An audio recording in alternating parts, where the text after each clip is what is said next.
किसान साथियों, आज कृषि विज्ञान केंद्र धनौरी हरिद्वार से हमारे बीच पधारे हैं डॉक्टर पुरुषोत्तम कुमार। आप प्रभारी हैं कृषि विज्ञान केंद्र में, तो बहुत बहुत स्वागत है डॉक्टर साहब आपका हमारे धन्यवाद स्टूडियो में। धन्यवाद विकास जी। डॉक्टर साहब, आज हम बात करने वाले हैं गन्ने की फसल के बारे में और मुख्य रूप से हम बात करेंगे रोग और कीट पर। बिल्कुल बिल्कुल। क्योंकि हमारे किसान साथी गन्ने की खेती बहुतायत में इसको उगाते हैं और आमदनी का ये मुख्य स्रोत भी है। बिल्कुल कैश क्रॉप है जी, लेकिन डॉक्टर साहब अगर बात करें इन दिनों की, तो गन्ने में कई सारी जगह हमने देखा है कि जल भराव की स्थिति भी देखी गई क्योंकि तेज बरसात हुई है। बिल्कुल बिल्कुल। तो इस स्थिति में गन्ने को किस तरह से नुकसान पहुंचता है? आपने बहुत ही अच्छा सवाल किया है। आजकल का हमारा, क्योंकि यहाँ हमारा क्षेत्र है जो उत्तराखंड का है, काफ़ी गंगा का किनारे का जो क्षेत्र है, चाहे उसमें आप इधर हमारा लक्सर ब्लॉक लगा लीजिए, खानपुर ब्लॉक लगा लीजिए, या हमारे दूसरे भी एरिया है जहाँ जहाँ गन्ने में पानी भर गया है। एक तो गन्ने में जब लगातार बहुत दिनों तक पानी भर जाता है, उसमें खड़ा हो जाता है, तो गन्ने के उसका पानी का टेम्परेचर बढ़ता है। जब पानी का टेम्परेचर बढ़ता है तो एक तो हमारी जो गन्ने की जड़ें हैं उनको ऑक्सीजन नहीं मिल पाती, एक उस पे से ऊपर से उसमें टेम्परेचर बढ़ जाता है, तो गन्ने में की जड़ों का जो गलन है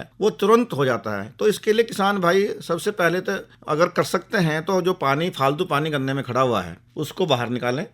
एक जरूर ये ध्यान रखें कि उस समय किसान भाई जो यूरिया का इस्तेमाल ना करें। अच्छा। क्योंकि यूरिया का इस्तेमाल करने से उसमें कोई फायदा ज़्यादा होता नहीं है, क्योंकि जड़ें तो खराब हो गई और यूरिया का एब्जॉर्प्शन जड़ों से होता है। तो उसमें कोशिश ये करनी चाहिए कि हमारा जो सोलबल फर्टिलाइजर हैं, जैसे हमारा एनपीके हैं, जैसे 1744 है, 1818 है, 1919 है, इस प्रकार के हमारे कई सोलबल फर्टिलाइजर आते हैं। अगर हम इनका प्रयोग करें तो निश्चित रूप से जो हमारे गन्ने की जो फसल जो सड़ने वाली होती है या जिसमें नुकसान हो रहा है, उसमें एक न्यूट्रिशन मिलेगा, वो हमारी फसल जो थोड़ा उसमें सुधार होगा तो आगे चल के थोड़ी अच्छी हो सकती है। मतलब बिल्कुल उसको ठीक तो नहीं किया जा सकता, लेकिन किसान भाई को तो एक अगर कहीं कुछ नहीं मिल रहा तो उसको कुछ मिल जाएगा तो उसको थोड़ा अच्छा हो जाएगा। जी चलिए, बहुत ही महत्वपूर्ण जानकारी डॉक्टर साहब आपने दी। अब एक एक करके रोग और कीटों के बारे में भी जानेंगे, क्योंकि इस समय बहुत ज्यादा प्रकोप देखा जाता है। देखो, जैसे मैंने अभी बताया था आपको, हमारी पैदावार बढ़ी है, प्रोडक्टिविटी बढ़ी है। और अगर हम गन्ने की बढ़वार की बात करें, गन्ने की जो बढ़वार हमारी होती है वो जून से लेकर अक्टूबर तक होती है। इसी दौरान हमारी मुख्य रूप से गन्ने की बढ़वार होती है। लेकिन यही समय ऐसा है जिसमें सबसे ज्यादा बीमारी और कीड़ों का प्रकोप भी होता है। बिल्कुल। तो हमें ध्यान रखना चाहिए इस समय हमारे फसल में जो भी बीमारी या कीड़े जो लग रहे हैं उनका निश्चित रूप से उनका हम निदान करें, ताकि किसान भाई को इसमें किसी प्रकार का नुकसान ना हो। तो किन किन कीटों की संभावना ज्यादा रहती है? हम अगर बात करें गन्ने में बहुत सारे कीड़े लगते हैं। अगर पूरे विश्व की हम बात करें, विश्व में गन्ने में बहुत सारे कीड़े, लगभग 78 प्रकार के कीड़े। अच्छा। और 30 से भी ज्यादा उसमें बीमारियां लगती हैं। लेकिन अगर हम अपने क्षेत्र की बात करें, यहाँ मुख्य रूप से जो हमारे कीड़े लगते हैं उसमें हमारा दीमक है, हमारा अर्ली शॉर्ट बोरर है जिसको हम कनस्वा बोलते हैं हिंदी में, हमारा काला चिट्टा जिसको ब्लैक बग अंग्रेजी में बोलते हैं, काला चिट्टा लग जाता है उसमें, हमारा रूट बोरर जिसको बोलते हैं, जड़ को उसको खोखरा कर देता है कि उसको जड़ भेदक बोलते हैं। इसके अलावा हमारा तना भेदक लगता है इसमें। इसके अलावा चोटी भेदक, ये मुख्य रूप से हमारी फसल को जो सबसे ज़्यादा नुकसान पहुंचाता है वो चोटी भेदक पहुंचाता है। इसके अलावा गुरदासपुर भेदक है, और कहीं कहीं पे हमारी गन्ने की फसल में जो पायरिला है वो भी लग जाता है। तो अगर किसान भाई, ये हमारे इस प्रकार के कीड़े हमारे क्षेत्र में मुख्य रूप से लगते हैं। लेकिन जो सबसे ज़्यादा हमारे यहाँ जो नुकसान पहुँचाता है वो पहुँचाता है हमारा कनस्वा रोग, और हमारा जो टॉप बोरर है जिसको हम चोटी भेदक भी बोलते हैं, इनसे हमारे गन्ने को सबसे ज़्यादा नुकसान पहुँचाता है। तो इसके लिए हम क्या करेंगे, सबसे पहले कोशिश ये करें कि हमारा जो गन्ने का जो चोटी भेदक है उसकी जो 3rd जनरेशन है, तो निरीक्षण करके समय पता लगेगा कि गन्ने में टॉप बोरर की जो है समस्या जो है आ गई है। तो उसके लिए हमें क्या क्या हमें उसको करना है, सबसे पहले तो हमें ये करना है कि जो दवाई जो हमने इस्तेमाल करनी है, हमें कोशिश ये करनी चाहिए हम इस प्रकार की दवाई का इस्तेमाल करें जो हमारे जैसे मुख्य जो कीड़े हैं, जैसे हमारा चोटी भेदक है, कनस्वा है, या दूसरा और भी कोई बोरर है, उसमें एक ही प्रकार की दवाई जो है वो उसको कंट्रोल कर दे। तो इसके लिए सबसे बढ़िया जो दवाई जो आती है जिसको हमें करना चाहिए, इसके लिए चोटी भेदक के लिए भी और हमारा कनस्वा या और भी मतलब दूसरे प्रकार की जो बेधक जैसे तना बेधक हैं, इसके लिए एक आती है दवाई क्लोरांट्रिनिप्रोल। ये दानेदार रूप में भी आती है और ये लिक्विड में भी आती है। अगर आप दानेदार प्रयोग करनी है, ये इसका 0.4 GR होता है और इसकी 1.875 किलोग्राम मात्रा प्रति हेक्टेयर इसकी हम प्रयोग करते हैं। इसके अलावा अगर आपने इसको लिक्विड फॉर्म में इस्तेमाल करना है तो ये उसमें आती है 18.5 SC में आती है और इसकी 375 मिलीलीटर जो मात्रा है इसको हमें 1 हेक्टेयर में इस्तेमाल करना है। जो हमारी जो दानेदार मात्रा है उसको हम खाद में मिला के या यूरिया में मिला के, जैसे पहली हम सिंचाई करते हैं उसके बाद में हम इसका इस्तेमाल कर सकते हैं। लेकिन जो भी हमारी जो लिक्विड है जिसको हमें चोटी बेधक के लिए इस्तेमाल करना है उसको हमें कम से कम, क्योंकि ये जो दवाई है इसका जो असर है वो लगभग 80-85 दिन तक रहता है। अच्छा। तो ताकि मतलब हमारी जो पूरी की पूरी बीमार कीड़े का जो जीवन चक्र है वो इस दवाई से निकल जाता है और हमारी फसल जो सुरक्षित हो जाती है और फसल में जो कोई किसी प्रकार का कीड़ा नहीं लग पाता और अच्छी फसल उसको मिलती है। इसको हमें ध्यान रखना चाहिए, इसको हमें ड्रेंचिंग करनी है, हमें स्प्रे नहीं करना, हम इसको तने के पास बूंद बूंद करके तने के पास डालना है और फिर बाद में सिंचाई कर देनी है। तो इसके लिए हमें पानी ज़्यादा लगाना पड़ता है, लगभग 1 हेक्टेयर में लगभग 1000 से 1200 लीटर पानी लगेगा, तब जाके इसका दवाई का अच्छा प्रभाव आपको देखने को मिलेगा। तो ये बहुत सारी दवाई है। अगर आप कहीं किसी खेत में पायरिल्ला का प्रकोप अगर हो जाता है, वैसे तो इसका जो भी इसको कंट्रोल करने के लिए अपने आप ही इसका कंट्रोल हो जाता है, आपको कंट्रोल करने की जरूरत नहीं पड़ती। लेकिन फिर भी अगर आपको लग रहा है तो किनोलफोस एक दवाई आती है, उससे भी आप जो पायरिल्ला का जो है इसका कंट्रोल जो आप कर सकते हैं। इसकी आप 2 से 2.5 मिलीमीटर मात्रा 1 लीटर पानी में घोलकर अगर आप स्प्रे कर देंगे तो पायरिल्ला का जो है कंट्रोल हो जाता है। इस प्रकार ये जो एक ही दवाई है हमारी, वैसे बहुत सारी दवाई हैं जिनका हम स्प्रे कर सकते हैं। फिप्रोनिल है, कार्बोफ्यूरान है, ये भी दानेदार है, कार्बोफ्यूरान 3G है, इसको 33 किलोग्राम मात्रा प्रति हेक्टेयर के दर से स्प्रे कर सकते हैं। इमिडाक्लोरपिड है, ये इस तरह का अगर आप बहुत सारी दवाई हैं जिसका आप स्प्रे कर सकते हैं। मोनोक्रोटोफॉस है, तो बहुत सारी दवाई हैं जो भी आपको अच्छी सूट करे वो ले, उससे जो है कीड़ों की जो रोकथाम हो जाती है। बहुत ही महत्वपूर्ण जानकारी डॉक्टर साहब आपने दी कि किस तरह से इन दवाओं के प्रयोग से हम कीटों पर नियंत्रण पा सकते हैं। लेकिन अगर रोगों की बात करें तो रोगों से कैसे हम अपनी फसलों को बचा सकते हैं? रोगों में भी सबसे पहले ध्यान यही रखना चाहिए, इसमें कुछ चीजें ऐसी होती है जो हमें पहले से ध्यान रखना चाहिए। एक तो बीज हमारा स्वस्थ हो, दूसरे हमें रोग रोधी फसलों का प्रयोग करना चाहिए। अच्छा। फसल चक्र का भी हमें विशेष रूप से ध्यान रखना चाहिए, लगातार ऐसे नहीं कि उसी खेत में एक ही फसल को बोते रहें। तो ये चीज़ें भी ऐसी हैं जो रोग को जो कंट्रोल करने में सहायता करते हैं। इसके अलावा जैसे जल निकास है, इनको भी हम जल निकास का भी विशेष रूप से ध्यान देना चाहिए। कहीं पानी अगर हम खड़ा कर है कहीं तो उस पर भी जल निकास का हम प्रबंध करें ताकि पानी वहाँ खड़ा ना हो और बीमारी उसमें नहीं आएगी। इसके अलावा बहुत सारे जैसे ट्रीटमेंट है, बीज को अगर हम उपचारित करके बोएं उससे भी हमारा क्या नाम बीज का रोग जो है कंट्रोल हो जाता है। इसमें सबसे बड़ी बात ये है कि कौन कौन से रोग गन्ने में लगते हैं। गन्ने में वैसे मैंने बताया बहुत सारे रोग लगते हैं, लेकिन अगर हम यहाँ इस क्षेत्र की हम बात करें, यहाँ जो लाल सड़न रोग है वो मुख्य रूप से लगता है।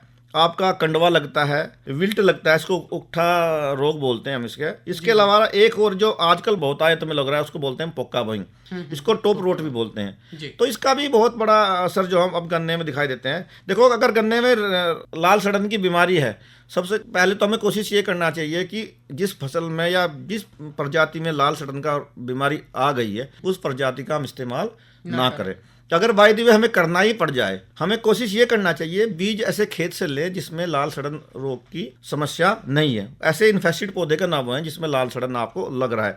तो ये जब भी प्रारंभिक अवस्था में आपको दिखाई देता है, इसमें यही है कि गन्ना एक तो अंदर से लाल हो जाता है, जब गन्ने को आप तोड़ के सूंघते हैं तो उसमें सिरके जैसी गंध आती है। तो ये लाल सड़न रोग के लक्षण है। इनको अगर आप करेंगे तो आपको पता लग जाएगा कि इसमें लाल सड़न रोग है। बाकी पत्तियां उसकी भूरी होकर धीरे धीरे पीली होकर बाद में सूखने लगती है, खेत ऐसा लगता है कि जैसे जल गया हो। तो ये इस तरह के लक्षण हैं जो गन्ने में लाल सड़न रोग की बीमारी है। इसके अलावा विल्ट का है बीमारी, ये भी एक, इसमें पत्तियां नुकीली हो जाती हैं और लंबी हो जाती हैं। तो ये इस तरह का पौधा अगर आपको कहीं खेत में दिखाई देता है तो उसको उखाड़ के नष्ट कर देना चाहिए। इसके अलावा आपने देखा होगा ग्रासी सूट्स एक बीमारी और है, इसमें बहुत सारे छोटे छोटे तने के साथ में बहुत छोटे छोटे पौधे बन जाते हैं गन्ने के, लगता है कि गन्ने में घास जैसा हो जाता है, इसलिए इसका नाम ग्रासी सूट रखा हुआ है। तो इससे क्या होता है कि इस प्रकार का पौधा भी अगर आपको खेत में दिखाई देता है उसको भी उखाड़ करके कहीं अच्छी तरह से दबा करके नष्ट कर देना चाहिए।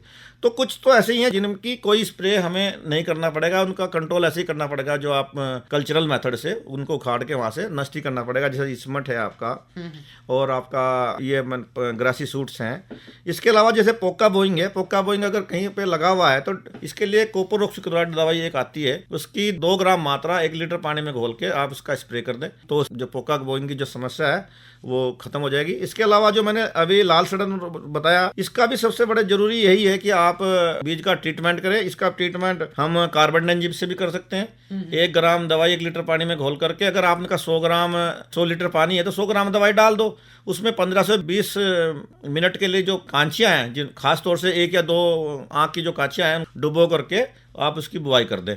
ऐसे हम इसकी रोकथाम जो है लाल सड़न की हम कर सकते हैं। मेनली ध्यान देखना चाहिए कि जो रोग रोधी फसलें हैं, मतलब प्रजातियां हैं रोग रोधी प्रजातियां गन्ने की, उन्हीं को हम लगाना चाहिए ताकि हम जो है लाल सड़न रोग से बचाव कर सकते। मैं किसान भाइयों को अंत में एक बात और बताना चाह रहा हूँ, क्योंकि हमें एक प्रजाति के ऊपर कभी भरोसा नहीं करना चाहिए। हमारे यहाँ सबसे बड़ी जो प्रॉब्लम है यही है कि जब अब देखना क्षेत्र में कहीं भी आप चले जाओगे 90% एरिया में 0288 वैरायटी लगी हुई है गन्ने की। अब यह वैरायटी, इसमें लाल सड़न रोग आ गया। अब किसानों के पास बीज की समस्या जो पैदा होगी, बीज कहाँ से लाए, अच्छा बीज आए।